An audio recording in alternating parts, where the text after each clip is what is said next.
بسم اللہ الرحمن الرحیم۔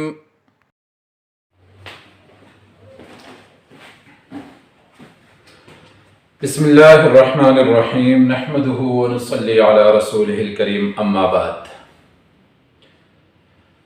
سورہ انفال کے تیسرے رکوع کے تیسرے سبق کے ساتھ آپ کی خدمت میں حاضر ہیں۔ آج سورہ انفال کا تیسرا رکوع ہم پڑھیں گے اور تیسرے رکوع کا ہم تیسرا سبق پڑھیں گے اور کوشش کریں گے کہ آج ہی اس کو ختم کر دیں۔ تو شروع کرتے ہیں پیج نمبر 12۔ پیج نمبر 12 پر بالکل یہ سیکنڈ لاسٹ لائن سے شروع ہوتا ہے یہ سبق، اور جس کے پاس وہ گرین کلر والا بک ہو تو اس میں بھی پیج 12، 13 یا 11 انہی میں سے ایک ہوگی۔ یہ سورہ انفال کا بنتا ہے آیت نمبر 28، آیت نمبر 26 بنتا ہے، آئی تھنک آیت نمبر 26۔ شروع کرتے ہیں بسم اللہ الرحمن الرحیم۔ وَاذْكُرُوا إِذْ أَنْتُمْ قَلِيلٌ مُسْتَضْعَفُونَ فِي الْأَرْضِ تخافون أن يتخطفكم الناس فآواكم وأيدكم بنصره ورزقكم من الطيبات لعلكم تشكرون۔ ترجمہ سنو۔ وَاذْكُرُوا، اور یاد کرو، اذ انتم قلیل، جب تم بہت توڑے تھے، مستضعفون، کمزور سمجھے جاتے تھے، فی الارض، زمین میں، تخافون، تم ڈرتے تھے، ان یتخطفکم، کہ اچک لیں گے تم کو، الناس، لوگ، فآواکم، پس اس نے تمہیں پناہ دی، وأیدکم، اور تمہیں طاقت دی، بنصرہ، اپنی مدد سے، ورزقکم، اور رزق دیا تم کو، مال دیا تم کو، من الطیبات، پاک، لعلکم تشکرون، تاکہ تم شکر ادا کرو۔ اس آیت میں اللہ رب العالمین بنیادی طور پر تو مسلمانوں کو شکر کی ترغیب دیتے ہیں کہ میرا شکر ادا کرو، لیکن اس سے پہلے شکر کی ترغیب اس انداز سے کرتے ہیں کہ سب سے پہلے مسلمانوں کو ان کی وہ حالت یاد دلا دی جو مسلمانوں کی قسم پرسی کی حالت تھی، تکلیف اور مصیبتوں کی حالت تھی، وہ حالت یاد دلا دی کہ تم اس حال میں تھے۔ اس کے بعد اللہ رب العالمین فرماتے کہ ان کو جو ان کی اچھی حالت ہے وہ سامنے رکھتی کہ اس بری حالت سے تمہیں اس اچھی حالت میں میں لے آیا۔ جب یہ دونوں حالات سامنے رکھی تو آخر میں فرمایا کہ میرا شکر ادا کرو، اس بری حالت سے تمہیں اس اچھی حالت میں میں لے آیا، کس لیے؟ تاکہ تم میرا شکر ادا کرو۔ اس بات کا تقاضا یہ ہے کہ تم میرا شکر ادا کرو۔ تو سب سے پہلے کون سی بری حالت، مصیبتوں والی حالت اللہ تعالیٰ نے بیان فرمائی کہ تم کس حال میں تھے، وہ بری حالت کون سی بتائی، یہ بتائیں گے۔ اس کے بعد کون سی اچھی حالت میں لے آئے، اس اچھی حالت کا اللہ نے کیا نقشہ بیان فرمایا وہ بتائیں گے۔ بری حالت اللہ تعالیٰ فرماتے تمہاری یہ تھی، ایک تو تم بہت توڑے تھے، مکی زندگی کی بات ہو رہی تھی کہ مسلمانوں کی تعداد بہت زیادہ کم تھی، ایک حالت تمہاری یہ تھی۔ دوسری، مستضعفون فی الارض، تم بہت زیادہ کمزور تھے۔ ظاہری بات ہے جس طبقے کی تعداد جتنی زیادہ کم ہوگی اتنے ہی وہ کمزور ہوں گے، تو بہت زیادہ کمزور تھے تم۔ اور تیسری بات، تخافون ان یتخطفکم الناس، ہر وقت تم اس ڈر میں ہوتے تھے، اس خوف میں ہوتے تھے کہ ابھی کوئی مسلمانوں کا دشمن آ کر تمہیں اچک لے گا، تمہیں کھینچ لے گا، تمہیں گھسیٹے گا، تمہیں مارے گا، تم پر ظلم وغیرہ کرے گا۔ ٹھیک، یہ ڈر ڈر کر تمہاری زندگی ہوتی تھی، اس حال میں تھے تم مکی زندگی میں۔ اللہ رب العالمین نے تم پر اپنا فضل و کرم کیا اور اس حال میں لے آئے کہ ایک تو مدینہ منورہ کی شکل میں تمہیں اچھی پناہ گاہ دی، جہاں تمہیں کوئی پرابلم نہیں، کوئی تمہیں مارنے والا نہیں، کسی سے تمہارا کوئی ڈر وغیرہ نہیں، پرسکون زندگی ہے تمہاری۔ تو ایک تو یہ کیا تم پر۔ دوسرا، اللہ تعالیٰ نے اپنی مدد سے تمہیں طاقتور بنایا، تم اس طرح کمزور نہیں ہو جس طرح مکہ میں تھے، تمہیں طاقتور بنایا۔ ایک تو تمہاری تعداد بڑھا دی، جتنی تمہاری تعداد بڑھتی گئی تو تم طاقتور ہو گئے، اور دوسرا دنیاوی ساز و سامان اور مال و اسباب بھی تمہیں دیا، تو اس وجہ سے تم طاقتور ہو گئے، تم وہ کمزور جماعت نہیں رہے۔ یہ دوسری۔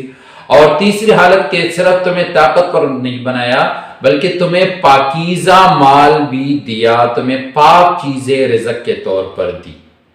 پاک چیزیں اکثر علماء کرام فرماتے کہ اس سے مراد مال غنیمت ہے۔ مال غنیمت کو پاکیزہ مال غنیمت کو کہا گیا ہے، اور مال غنیمت تب ملتی ہے جب جنگ میں فتوحات ملی، تو مطلب تم نے جنگیں لڑی، اس میں اللہ تعالیٰ نے تمہیں فتوحات دی اور اس فتوحات کی وجہ سے تمہیں بہت سارا مال غنیمت بھی حاصل ہوا۔ تو یہ تین انعامات اللہ تعالیٰ نے بیان کیے کہ تمہیں پناہ دی مدینہ کی شکل میں، تمہیں طاقتور بنایا اور تمہیں پاک مال دیا۔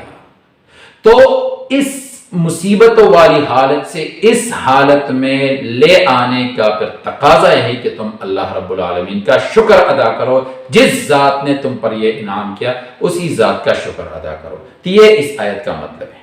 ترجمہ دوبارہ سنیں۔ وَاذْكُرُوا اور یاد کرو اذ انتم جب تم تھے قلیل توڑے سے، نمبر 1 مستضعفون کمزور سمجھے جاتے تھے، فی الارض زمین میں تم بہت کمزور تھے، تخافون تم ڈرتے تھے، ان یتخطفکم کہ اچک لیں گے تم کو، الناس لوگ یعنی مسلمانوں کے دشمن آ کر تمہیں اچک لیں گے، تمہیں گھسیٹیں گے، تمہیں ماریں گے۔ انعام کیا کیا اللہ نے تم پر؟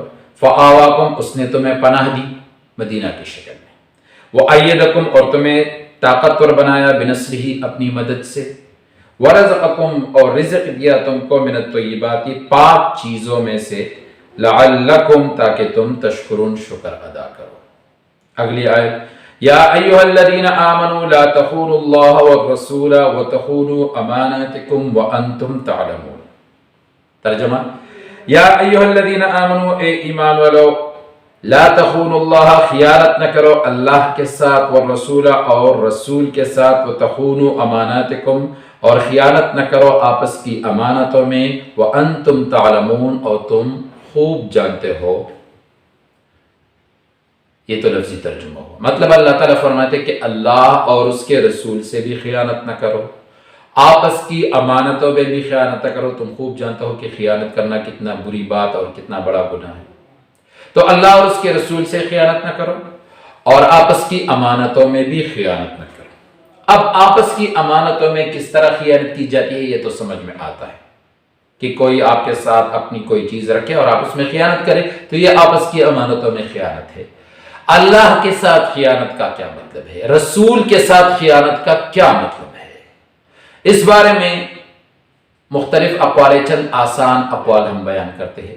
اللہ اور اس کے رسول سے خیانت کا مطلب ہے اللہ اور اس کے رسول کے احکام کی خلاف ورزی کرنا، یہ اللہ اور اس کے رسول سے خیانت ہے۔ اسی طرح مسلمان رسول اللہ صلی اللہ علیہ وسلم یا مسلمانوں کے کسی راز کی بات کو افشا کرنا، دوسروں کو بتانا، یہ رسول سے خیانت ہے، مسلمانوں سے خیانت ہے۔ کوئی ایسی بات جو سیکرٹ بات ہو، رسول اللہ صلی اللہ علیہ وسلم کی راز ہو یا مسلمانوں کی راز کی بات ہو اور اس کو آپ دوسروں کو بتائے، تو یہ بھی آپ نے رسول اللہ سے خیانت کی اور مسلمانوں سے خیانت کی۔ تو ایک تو خیانت کا یہ مطلب ہے اللہ اور اس کے رسول کے احکام کی خلاف ورزی کرنا، رسول اللہ یا مسلمانوں کی راز کو کسی کو بتانا، یہ خیانت ہے۔ اچھا، عبداللہ ابن عباس رضی اللہ عنہ نے ایک اور قول اس بارے میں بیان فرمایا کہ اللہ سے خیانت کرنے سے کیا مراد ہے اور رسول اللہ کے ساتھ خیانت کرنے سے کیا مراد ہے۔ تو ابن عباس رضی اللہ عنہ نے بڑی خوبصورت بات فرمائی۔ وہ فرماتے ہیں کہ فرائض میں، فرض احکام میں، فرض اعمال میں کوتاہی کرنا، غفلت برتنا، یہ اللہ کے ساتھ خیانت ہے، کیونکہ فرض احکام اللہ کی طرف سے آتے ہیں، تو اس میں کوتاہی کرنا یہ اللہ کے ساتھ خیانت ہے، اور سنت کاموں میں، سنت اعمال میں کوتاہی کرنا، غفلت برتنا، یہ رسول اللہ کے ساتھ خیانت ہے۔ تو فرائض میں غفلت برتنا اللہ کے ساتھ خیانت، سنتوں میں غفلت برتنا رسول اللہ کے ساتھ خیانت۔ تو یہ دوسرا مطلب ابن عباس رضی اللہ عنہ نے بیان فرمایا ہے، جو بہت ہی آسان مطلب ہے۔ ترجمہ سنو دوبارہ، یا ایھا الذین آمنوا اے ایمان والو، لا تخونوا اللہ خیانت نہ کرو اللہ اور رسول اور رسول سے، وتخونوا اور خیانت نہ کرو اماناتکم آپس کی امانتوں میں، وانتم تعلمون اور تم خوب جانتے ہو۔ آخری آیت اس رکوع کا، وَاعْلَمُوا أَنَّمَا أَمْوَالُكُمْ وَأَوْلَادُكُمْ فِتْنَةٌ وَأَنَّ اللَّهَ عِندَهُ أَجْرٌ عَظِيمٌ۔ وَعْلَمُوا اور جان لو انما اموالکم بے شک تمہارے مال و اولادکم اور تمہاری اولاد فتنتن ایک فتنہ ہے وَأَنَّ اللَّهَ عِنْدَهُ اور بے شک اللہ کے ہاں اجر عظیم بڑا اجر ہے۔ مطلب کیا ہے؟ اللہ تعالیٰ فرماتے کہ تمہارے مال اور تمہاری اولاد یہ ایک فتنہ ہے۔ فتنے کا کیا مطلب ہے؟ فتنے کے بہت زیادہ معنی ہیں۔ عام طور پر قرآن مجید میں فتنہ 3 معنوں میں استعمال ہوتا ہے۔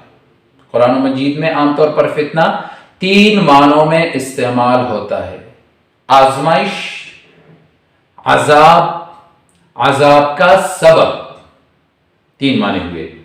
ایک معنی ہے فتنے کا آزمائش، دوسرا معنی ہے عذاب، اور تیسرا معنی ہے عذاب کی وجہ یا عذاب کا سبب۔ علماء کرام فرماتے کہ اس آیت میں جو فتنے کا لفظ استعمال ہوا ہے اس کے تینوں معنی مراد ہو سکتی ہے، یعنی اس سے آپ آزمائش بھی مراد لے سکتے ہیں یہاں فتنے سے، یہاں پر فتنے سے آپ عذاب بھی مراد لے سکتے ہیں، یہاں پر فتنہ سے آپ عذاب کا سبب بھی مراد لے سکتے ہیں۔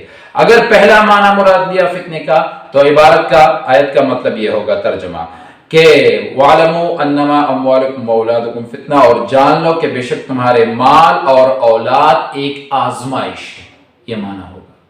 اگر دوسرا معنی مراد لیا تو معنی یہ ہوگا اور جان لو کہ بے شک تمہارے مال اور اولاد عذاب ہے، اور اگر تیسرا معنی مراد لیا تو عبارت کا معنی یہ ہوگا اور جان لو کہ بے شک تمہارے مال اور اولاد عذاب کا سبب ہے۔ اب مطلب کیا بنے گا اس کا؟ اگر پہلا معنی مراد دیا جائے یعنی آزمائش، تو عبارت کا مطلب یہ ہوگا کہ بے شک تمہارے مال اور تمہاری اولاد یہ تمہارے لیے ایک آزمائش ہے، اللہ کی طرف سے ایک آزمائش ہے تمہارے لیے کہ تم اس مال اور اولاد کے ملنے پر اللہ کا شکر ادا کرتے ہو یا ان کی وجہ سے اللہ کی نافرمانی کرتے ہو۔ مال مل گیا، عیاشی شروع کی، اللہ کی نافرمانی شروع کی، اولاد مل گئی تو اولاد کی خاطر حرام حلال سب کچھ کو چھوڑ دیا اور اللہ کی نافرمانی شروع کی۔ تو یہ ایک آزمائش ہے، یہ دونوں چیزیں اللہ تعالیٰ ان دونوں کے ذریعے تمہاری آزمائش کرتا ہے۔ تو اگر فتنے کا معنی پہلا والا لیا جائے آزمائش تو عبارت کا یہ مطلب ہوگا، اور اگر دوسرا معنی یعنی عذاب کا معنی لیا جائے تو پھر مطلب یہ ہوگا کہ تمہارا یہ مال اور اولاد ہی تمہارے لیے عذاب ہے۔ کیا مطلب؟ یعنی اگر اسی مال اور اولاد کی خاطر تم نے اللہ کی نافرمانی کی تو اللہ تعالیٰ ان دونوں کے ذریعے، مال کے ذریعے بھی اور اولاد کے ذریعے بھی تمہیں دنیا میں تڑپائے گا اور آخرت میں بھی۔ دنیا میں یہ مال اور اولاد ہی تمہارے لیے عذاب بن جائے گا، اس مال کی وجہ سے تمہارا سکون سب کچھ چھن جائے گا، اور یہی اولاد تمہاری اتنی نافرمان ہوگی، اتنا بد کردار بن جائے گی کہ تمہاری ناک میں دم کر رکھے گی۔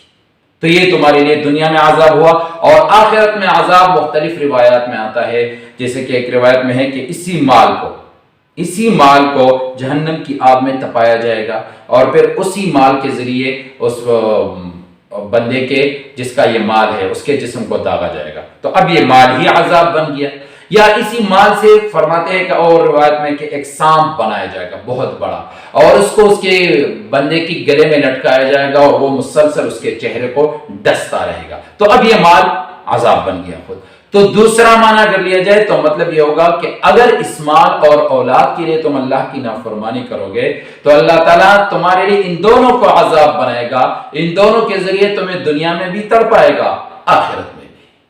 اور اگر تیسرا معنی مراد دیا جائے عذاب کا سبب تو عبارت کا مطلب یہ ہوگا کہ تمہارا یہ مال اور اولاد ہی تمہارے لیے عذاب کا سبب ہے، یعنی اگر ان کی وجہ سے تم اللہ کی نافرمانی کرو گے تو تمہیں عذاب ملے گا، اور اس عذاب کا سبب کون ہوگا؟ یہی مال اور اولاد۔ تو یہ تینوں معنی مراد ہو سکتے ہیں، اور تینوں جس معنوں کے لحاظ سے عبارت کا پھر الگ الگ مطلب ہوگا۔ دوبارہ سنیے، وَعْلَمُوا اور جان لو انما اموالکم بے شک تمہارے مال و اولادکم اور تمہاری اولاد فتنتن فتنہ ہے، یعنی ایک آزمائش ہے یا عذاب ہے یا عذاب کا سبب ہے۔ وَأَنَّ اللَّهَ عِنْدَهُ اور بے شک اللہ کے ہاں اجر عظیم بڑا اجر ہے۔ اس کے ساتھ ہی رکوع نمبر 3 سورہ انفال کا رکوع نمبر 3 اختتام پذیر ہو گیا۔ انشاءاللہ